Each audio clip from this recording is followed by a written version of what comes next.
get you to cry again, bro. I just want the Cowboys to win.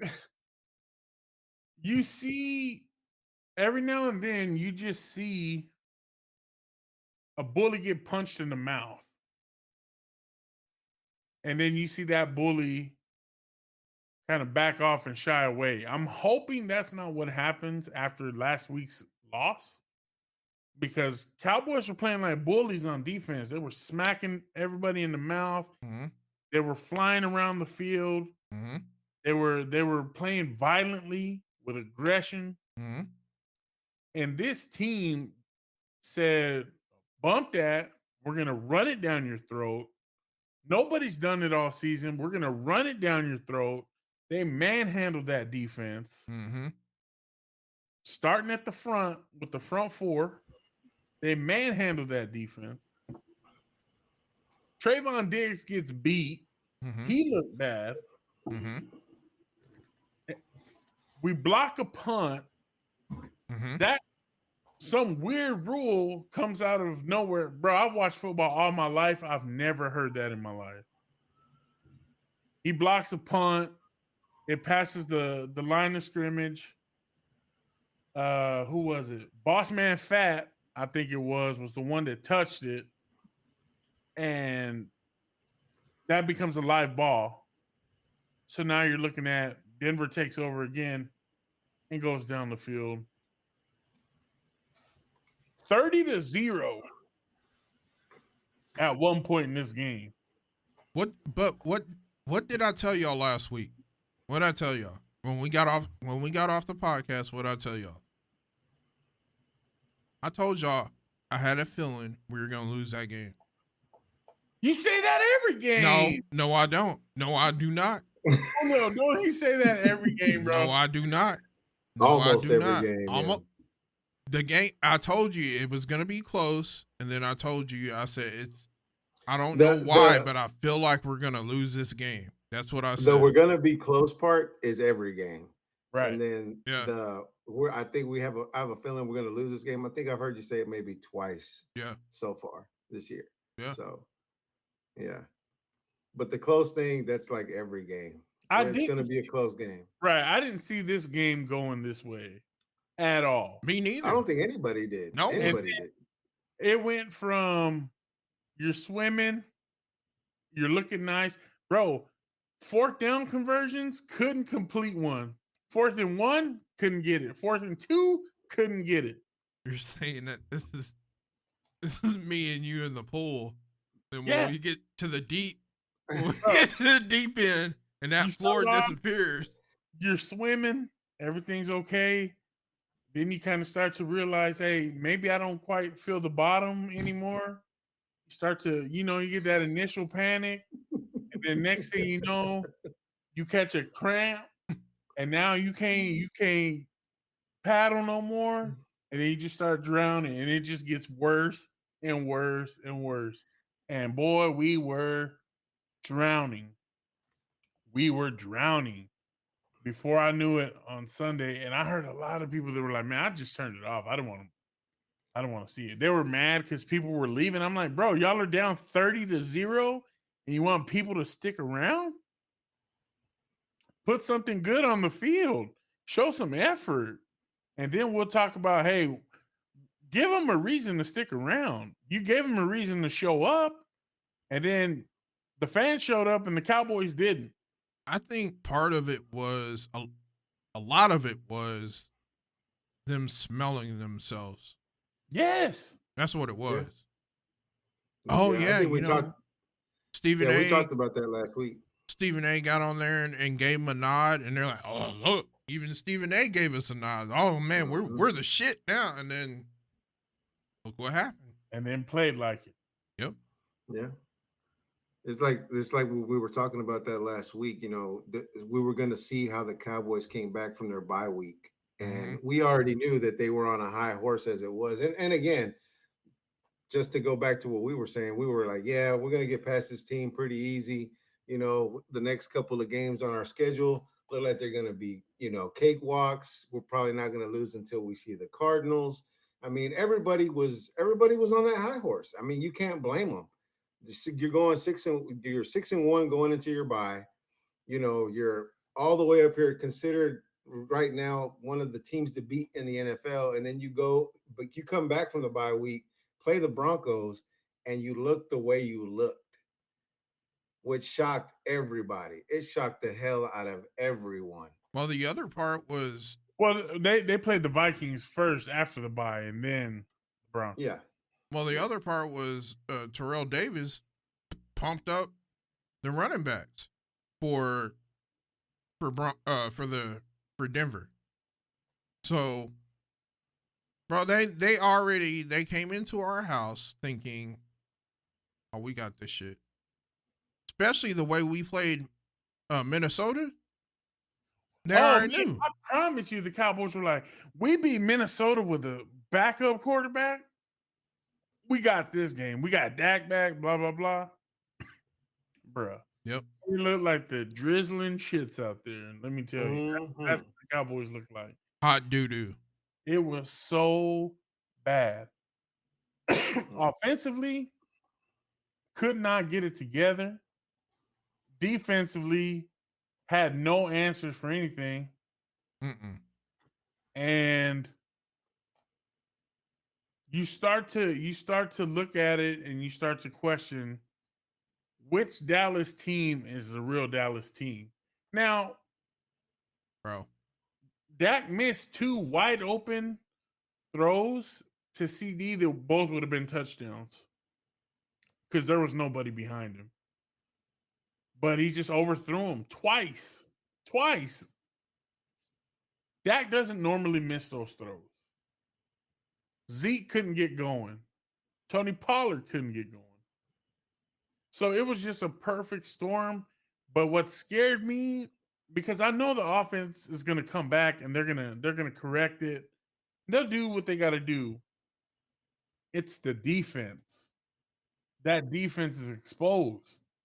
That defense is not built to play 40-something minutes of football. They're just not.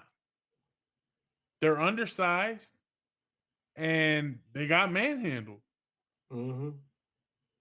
So they're used to their offense scores points, puts the opposing offense behind the 8 ball, and now they're having to just throw the rock to catch up. So what do? You pin your ears back and you go after the quarterback.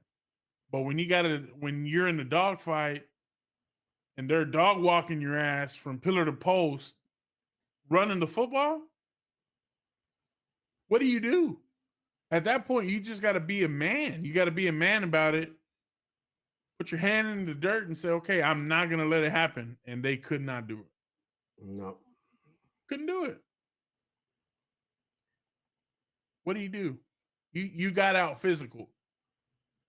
Out physical. You were out physical for an entire. That's the thing. Out physical. First quarter to fourth quarter. You saw who wanted it and who needed it and who didn't. Just say we got completely outplayed the whole game. Yeah. I think that's what it was. Like we always talk about, any given Sunday, you're either going to have a great game or shit'll just fall apart like it did this past Sunday. It just fell apart. We could not, like you said, we could not get it together. For the life of us, we couldn't get it together. And we've talked about so many times for this defense how they're great at making adjustments when they need to. They've been making the right adjustments. They've been making the right calls in key situations to keep the game close. But this week, it just didn't happen. Right. They could not figure out the offense. And again, they couldn't stop the run. That was like you said, that was the scariest part, is they could not stop the run to save their lives at all. And nobody did exactly what you said. Nobody put their hand in the dirt and said, you know what, this ain't happening no more. I'm going to do something. I'm going to make a stop here. I'm going to take a stand for our team and make sure that the run don't get past me. We don't have anybody on the inside like that. Nobody. Nope. Not a soul. Terrence Steele had been dominating at right tackle They moved him over to the left because Tyron's out. Tyron's good for at least 3 a game, where he's three a season, where he's gonna miss games. Yep. Side note to that, Dallas, start looking for a replacement for Tyron Smith because he ain't gonna last you much longer than what he's got. He's just not. He's not gonna last you 3 or 4 more seasons. He's not. He's just not. Take notes, Jerry. He's not Take reliable notes. anymore. When he's healthy, he's one of the most dominating left tackles in the game. When he's healthy, Joe, I think you got to do that again. You got to address Jerry. You got to look in the camera, address Jerry. Talk to Jerry. Jerry's already been spoken with. Boys. I spoke with him Sunday night after the game. Like, I talked to him. I was like, Jerry, were you crying when you talked to him? No, boy, I gave him an earful. He was crying after the conversation. I'm sure he was sitting there. I just want the Cowboys to win. That's it. So Terrence Steele gets put out at left tackle, and he looks like a damn turnstile, boys. Bro. Like everybody had a ticket to get right past him. He's just beat all game long. He looks so bad. Dak, I don't remember too many plays where Dak set his feet in the pocket without having to shuffle, scramble, something, get out of harm's way. He had no choice but to just be on the run most of that game. And now you're coming in against Atlanta. And you're going to see, like, what is this team made of? What is the character of this team? I made a video a couple weeks ago, 5 reasons why the Cowboys look and feel different. We're about to see, is this a different Cowboys team or is it the same old crap? Is it the same old Cowboys that are front runners and then you hit them in the mouth one time and they crumble? Or is it a Cowboys team that you hit them in the mouth and they're like, okay, good stuff. You got me. My turn. My turn. Exactly. What are you gonna do? What are you gonna do? So I'm looking at Atlanta. Calvin Ridley is out. That's their number one. He's out with mental health. We know we've spoken off air about our feelings on mental health and our thoughts on that. But he's out with mental health issues. Well, not issues, but he's like trying to address that. And we're out our best pass rusher. Randy Gregory's out for the next 3 weeks. He's on injured reserve for a strained calf. There sure Micah is a Parsons lot of to the rescue. Micah Parsons to the rescue. Gonna put him back on the line. Watch. Yeah, I have to. There sure are a lot of strained calves in the Cowboy locker room for some reason. Mm-hmm. Back in the day, it used to be hamstrings or turf toe. Everybody had a damn hamstring. Sean Lee, Miles Austin. Everybody had a damn hamstring. Now it's calf. Mm-hmm. Everybody got a damn calf problem. So now we're down to Terrell Basham, Dorrance Armstrong, and I can't remember who the other guy is that's going to be playing defensive end. So, in my opinion, you almost have to make Micah your main pass rusher. Yeah. And it would be smart for them to do that because they played him there before. He looked great, even though he's undersized, but he looked phenomenal at DE. He's just a dog. He's an athlete, bro. He was the only guy on Sunday that was flying around everywhere on the field to still make tackles. The only one. He was the only dog on our defense still trying to fight to the last minute to see if we could win the game. I mean, you can't win a game on the defense. We've talked about that 100 times. If your offense isn't producing, it don't do you no good to have a a great defensive game because, I mean, what can you do? I can't score points on the defense unless they fumble every single play and I run it back for 6. But other than that, pick 6. There you go. And how many of those have we had? I mean, we have had a few, but how many We're not getting the turnovers now, and you're starting to see this defense look a little sus, as kids like to say, looking a little sus. Mm-hmm. But there was only 2 positives from last week's game. Micah Parsons, like you said, and Malik Turner. That was it. So what are you going to do this week? I hope. Zeke, I hope. And Tony Pollard take it personal. I hope Dak takes it personal.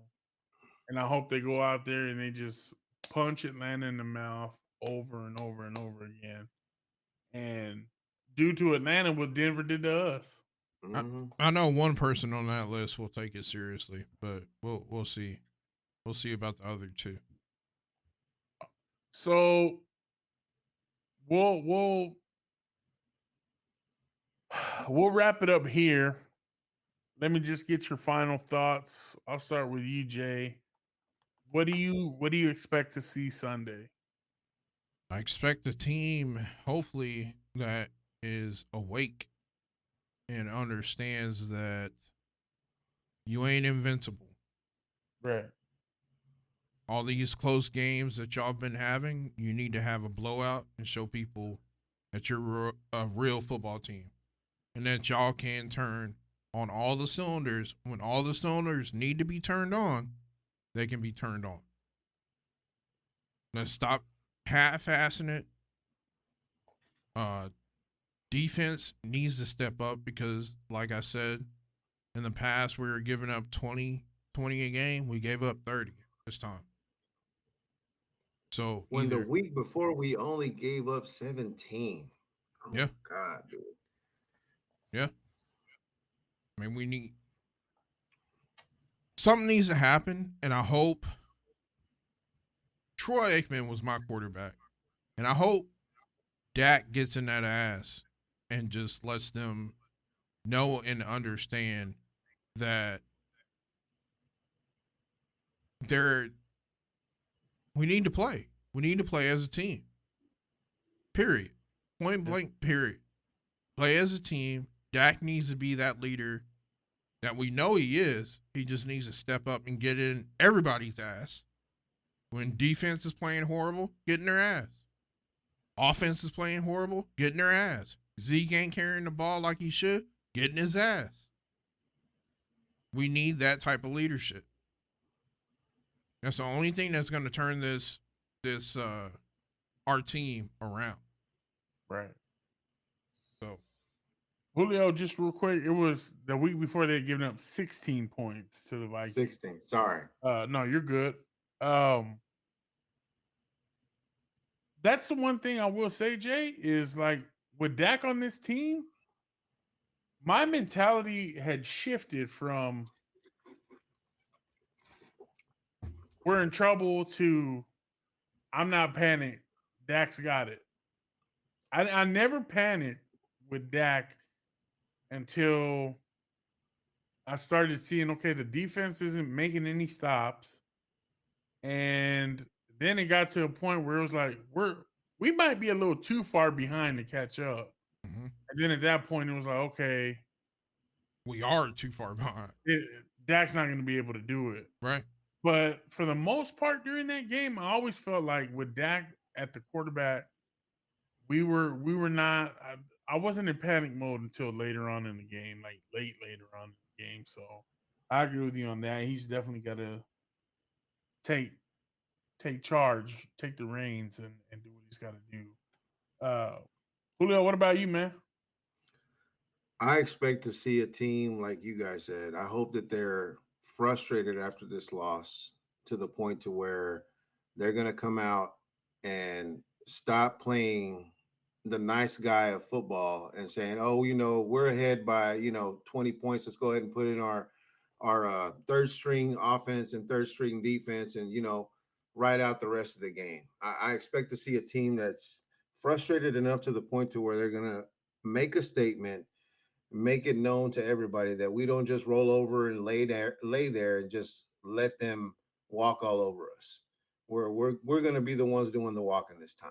And I hope to see that defense not just again roll over and turn their bellies up and go, hey, yeah, y'all can run the ball on us, you could throw it deep on us, you could do whatever you want. We're good. We've already given up. As frustrated as they got for the fans leaving the game early, I hope that they're that frustrated when they play against Atlanta, so that way they can show Atlanta that, you know what, we ain't here to mess around. We're here, we mean business, and we're going to show everybody that we mean business.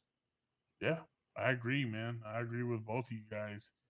This is I'm not going to say it's a make or break, but this is definitely going to set the tone going into the second half of the season of what are you guys made of? Do you guys have guts? Do you guys have the right stuff to be true Super Bowl contenders, or is it more of the same where it's like, okay, you guys, like I said, you're front runners, you're pretty boys, you're prima donnas, and then when it's nut cutting time, you ain't got no substance. You're just out there, you're looking the part, but you're not who you say you are. Yeah, you're not you're fugazi at that point. Mm-hmm. And I think they looked like fugazis last week. So we're gonna see with Atlanta. I think Atlanta, if you sleep on Atlanta, it's gonna be another one of last week's games real quick. So I'm excited. I'm nervous. I can honestly say I'm nervous to see what Cowboys are gonna come out. I hadn't felt like that all season, but I just saw too much of what I saw last week. And I'm like, oh my God, we look like we did last year. And it was not exciting. So we'll do it again next week, boys. I'll most likely do a reaction video. Hopefully it's a victory Monday next week and not a sober Sunday, because it was looking real sober and somber last Sunday. And before we let you guys go, y'all know what it is. Cowboys fans. Oh my God. Hold on. Before you do that, guys, don't forget to like, subscribe, comment on the video, share it with your friends. We really enjoy having you guys sit here and listen to us for a couple of minutes. So please share the video, like the video, and leave us some comments. Always leave us some comments. See us on the TikToks. On the tickety talks. Or in our case, see us on the TikToks. Wow. Where can they find us on TikTok? Shots Fired Podcast. Here we go. You can't miss it. You can't miss it. So, again, if you know the words, feel free to join along. Cowboys fans, continue to embrace the hate, because why? If you ain't got no haters, you ain't doing it right. Peace out.